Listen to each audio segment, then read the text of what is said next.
S'il y a un événement qui occupe une bonne place dans l'agenda économique national, c'est bien les assises de l'entreprise. Un rendez-vous incontournable réunissant l'ensemble des acteurs de l'écosystème patronal local et international. Un cadre d'échange et de discussion des enjeux et des défis de l'entreprise.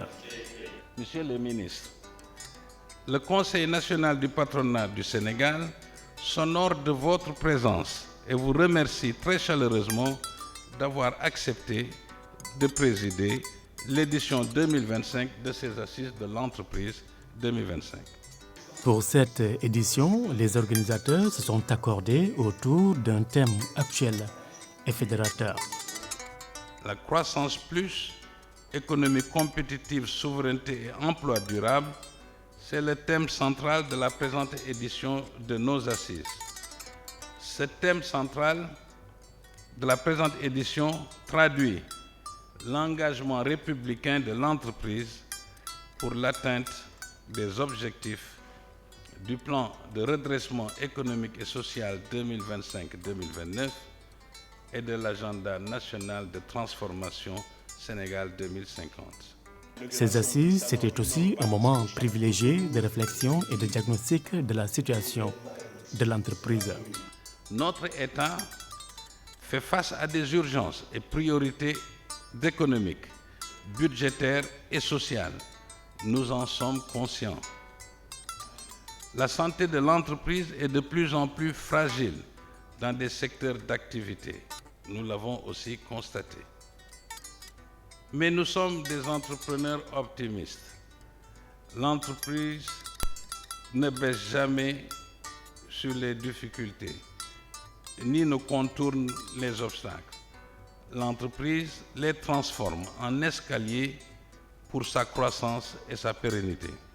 Un plaidoyer fort en faveur de la résilience de l'entreprise sénégalaise, plaidoyer que le gouvernement soutient et s'engage en même temps à améliorer le climat des affaires. Nous sommes réunis à un moment décisif, mesdames et messieurs.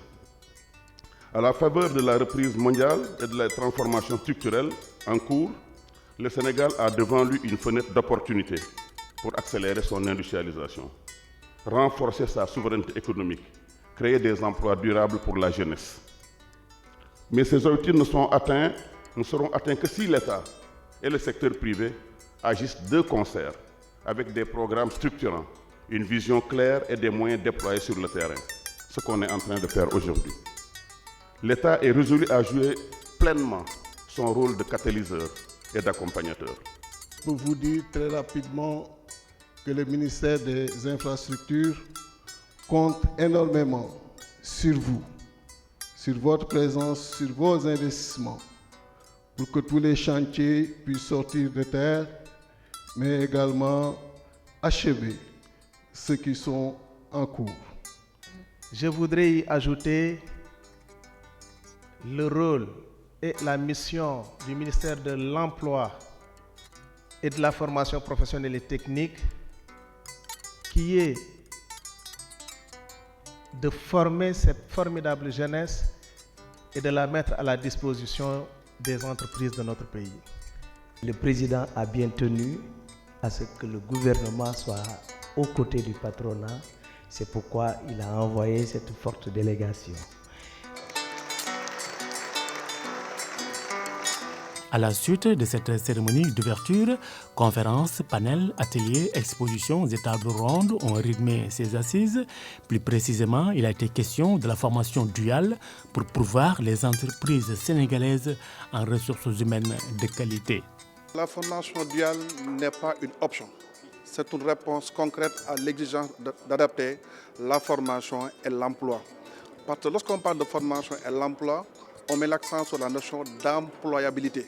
C'est la capacité d'une personne à obtenir, à garder et à évoluer dans un emploi en fonction de ses compétences techniques, les compétences soft skills, les compétences numériques et les compétences managériales. Et l'avantage de la formation duale est que toutes les parties prenantes vont gagner. Ils sont au nombre de 4. L'apprenant, il gagne en qualification réelle. L'entreprise forme sa future main-d'œuvre. L'établissement adapte sa formation en fonction des besoins du marché. Et l'État insère sa jeunesse. En marge de ces assises, le numérique était aussi au cœur des activités avec notamment la tenue du Salon international des professionnels du numérique, le CIPEN. Chaque CIPEN a une innovation. Bon, cette année, nous avons axé notre thème sur la souveraineté des données, surtout au Sénégal et en Afrique. Parce que vous savez, les données, c'est très important parce qu'il y a les données personnelles, il y a les données des entreprises, il y a les données de l'État, il y a les données de pas mal de choses, des données. Et il faut quand même que l'Afrique aujourd'hui ait sa souveraineté au niveau des données. L'amélioration de la protection sociale des travailleurs était aussi à l'ordre du jour, leur prise en charge médicale, leur accès aux soins, entre autres questions passées au peigne fin. Vous savez, la protection sociale, c'est dans l'écosystème même de l'entreprise, puisqu'une entreprise a besoin de protéger ses salariés. Et dans divers risques, donc notamment en matière d'accident du travail, en matière de maladies professionnelles, en matière maintenant aussi de maladies non professionnelles que les IPM prennent en charge, donc la maladie du travailleur et des membres de sa famille. Donc vous voyez que la protection sociale est au cœur même de la performance des entreprises. Les assises se sont aussi penchées sur les problématiques de risque management et de gouvernance d'entreprise. Nous sommes dans un monde qui est risqué. Aujourd'hui, le risque prend des ampleurs incroyables, que ce soit le climat, que ce soit la cybersécurité, que ce soit la finance. La volatilité est partout. Par conséquent, il faut que le gouvernement chasse ça. Je dis toujours que les Nigériens, l'association nigérienne a obtenu du gouvernement nigérien, que tous les services du gouvernement recrutent un risk manager. Alors nous aussi, on veut aller dans ce sens-là. Le BTP sénégalais, qui traverse actuellement une période difficile, a eu droit à une tribune exceptionnelle réunissant les acteurs du secteur pour un démarrage incessant des activités. Nous voulons non seulement continuer à être associés à la commande publique, mais nous voulons également être en pole position pour gagner les affaires confiées par le gouvernement et réaliser les infrastructures dont le pays a besoin.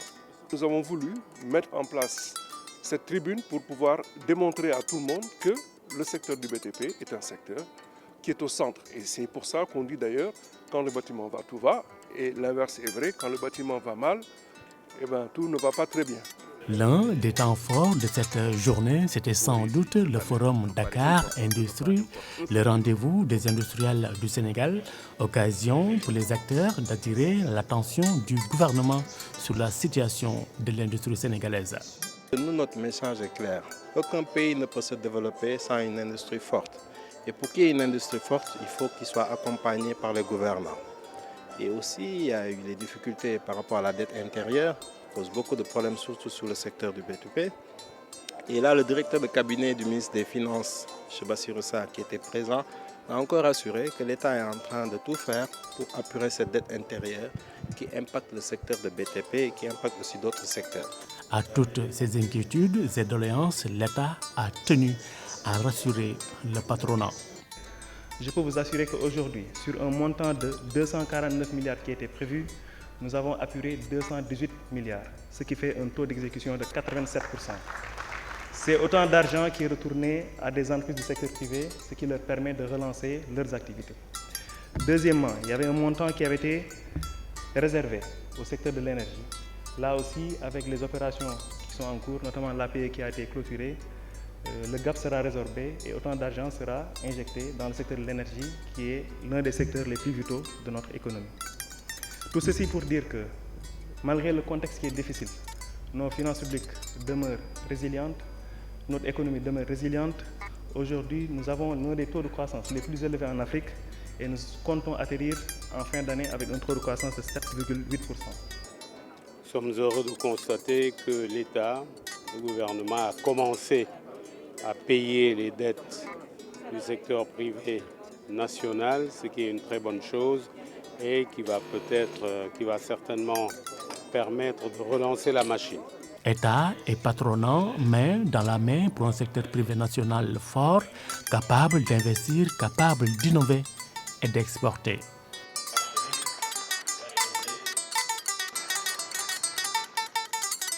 En marge de cette journée riche en échanges et féconde en opportunités, des labels CNP ont été remis à des entreprises pour leur contribution en matière de responsabilité sociétale d'entreprise et de développement durable.